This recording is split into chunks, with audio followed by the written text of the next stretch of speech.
नमस्कार। आजकल भाजपा की फेक न्यूज फैक्ट्री से ज्यादा मीडिया का एक वर्ग है जो कांग्रेस के सोशल मीडिया से खासा परेशान है। बड़ी अपच है, बड़ी दिक्कत है। इनमें से कुछ कमांडो वॉरियर नोएडा के तो ऐसे हैं एंकरगण जिन्होंने शोज तक कर डाले कि कांग्रेस के सोशल मीडिया ने ये क्यों कहा, कांग्रेस के सोशल मीडिया ने वो क्यों कहा। ये वही प्रबुद्ध वर्ग है जो राहुल गांधी के खिलाफ भाजपा के जहर को और झूठ को घर घर तक पहुंचाने में जिसने बड़ी कारगर भूमिका निभाई है। ये वही चरण चुंबक है जिनको राहुल गांधी के खिलाफ बोले हुए अपशब्द सुनाई नहीं देते, जिनको राहुल गांधी की छवि को बिगाड़ने की भाजपा का जो सुनियोजित षड्यंत्र था वो दिखाई नहीं देता, जिनको राहुल गांधी के बयानों को तोड़ मरोड़ करके जो भाजपा झूठा प्रचारित करती है ना वो दिखाई देता है ना सुनाई देता है। इन बेचारों को तो कांग्रेस की पूर्व अध्यक्ष और एक शहीद की पत्नी के खिलाफ बोले हुए घिनौने गंदे झूठ जो खुद प्रधानमंत्री ने बोले हैं वो भी सुनाई नहीं देते।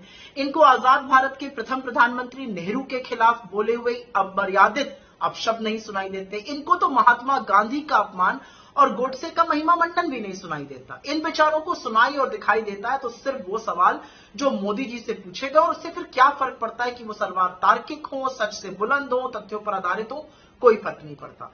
तो मेरी ऐसे लोगों को एक चुनौती है और भाजपाइयों को भी चुनौती है। एक वाक्य ऐसा बता दीजिए जहां पर हमने झूठ का और फेक न्यूज का सहारा लिया हो। एक वाक्य बताइएगा। यह सच है कि आप एक वाक्य नहीं बता सकते, और यह भी सच है एक वाक्य ऐसा बता दीजिए जहां पर हमने प्रधानमंत्री के व्यक्तिगत जीवन पर कोई लांछन लगाया हो, जहां पर मर्यादा की सीमा लांघी गई हो। आप एक वाक्य नहीं बता पाएंगे क्योंकि हम लगातार मोदी जी की कुरीतियों पर उनके जुमलों का पर्दाफाश करते रहे हैं, आगे भी करते रहेंगे। उनको सच का आईना दिखाते रहे हैं, आगे भी दिखाते रहेंगे। उनके जुमलों को बेनकाब करते रहे हैं, आगे भी करते रहेंगे। उनके दोहरे मापदंड, नफरतियों और अपराधियों के उनके संरक्षण का पर्दाफाश किया है और आगे भी करते रहेंगे। हमने तो प्रधानमंत्री मोदी के स्वर्गीय माता पिता के खिलाफ न कभी अपशब्द बोले हैं, न बोलेंगे। ना उनकी दादी के खिलाफ, ना उनके पिता के नाना के खिलाफ हमने जहर उगला, और ना हम उगल सकते हैं, ना हम उगलेंगे, क्योंकि हमारे संस्कार ही नहीं है। हमने तो मोदी जी के नाम, उनके पासपोर्ट, उनकी शिक्षा, उनकी चाल चरित्र, उनके फलानी चीजों पर न कभी झूठ प्रचारित किया है, न करेंगे। लेकिन हां, हम उनके खोखले दावों को जरूर बयां करेंगे। हम उनके भयावह जुमलों पर जरूर प्रकाश डालेंगे, क्योंकि ये हमारा काम है।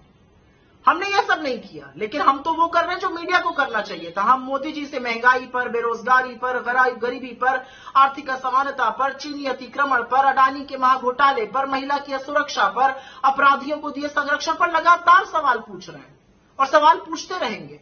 ये काम तो आपको करना था, काम हम कर रहे हैं। और असलियत यह है कि भाजपा की परोसी हुई नफरत का सामना हम तथ्य से, आंकड़ों से, सच से और कभी कभी व्यंग से देते हैं। यह भी सच है कि भाजपा ने और मोदी जी ने करोड़ों रुपए और मीडिया के बलबूते पर राहुल गांधी जी की छवि नष्ट करने की बड़ी कोशिशें करी। हम ऐसा चाहकर भी नहीं कर सकते। अव्वल तो हमारे पास इतना पैसा नहीं है, दूसरा मीडिया हमारी तरफ नतमस्तक नहीं है, और तीसरा सबसे बड़ा कारण हम ये इसलिए नहीं कर सकते क्योंकि इसकी इजाजत ना हमारा जमीर देता है, ना हमारे संस्कार देते हैं, ना हमारे मूल्य देते हैं। तो आपको किस बात की दिक्कत है? आपको किस बात से तकलीफ है? और क्योंकि आपको तकलीफ है तो लगे हाथ हमें ज्ञान बांटने से पहले एक सवाल का जवाब दे दीजिए कि मोदी जी से तो हम सत्य पर सवाल पूछते हैं, तब आपको आपत्ति है। आपने ये आपत्ति तब क्यों नहीं जताई थी जब राहुल गांधी जी के खिलाफ झूठ परोसा जा रहा था? कितने शोज करा के आपने खंडन कराया था? कितनी बार भाजपा को कटघरे में खड़े करके सवाल पूछा था कि कोरा झूठ क्यों बोला जा रहा है? अगर एक बार भी किया था तो आपकी बोलने की हिम्मत हो सकती है, आपने एक बार भी ऐसा नहीं किया।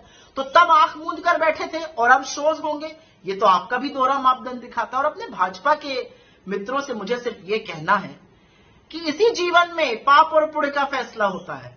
इसी जीवन में अपने कर्मों की सजा भुगतनी पड़ती है। बड़ी नफरत फैलाई है, बड़ा जहर उगला है। हम तो इसका सामना मोहब्बत से करेंगे, लेकिन हिसाब तो आपको देना होगा। ये तो शास्त्रों में अंकित है। और एक ही बात कह के जा रही हूं, बोया पेड़ बबूल का तो आम कहां से होए। सोचिएगा, मंथन कीजिएगा। कल संडे है, थोड़ा शांति से इसके बारे में सोचिएगा।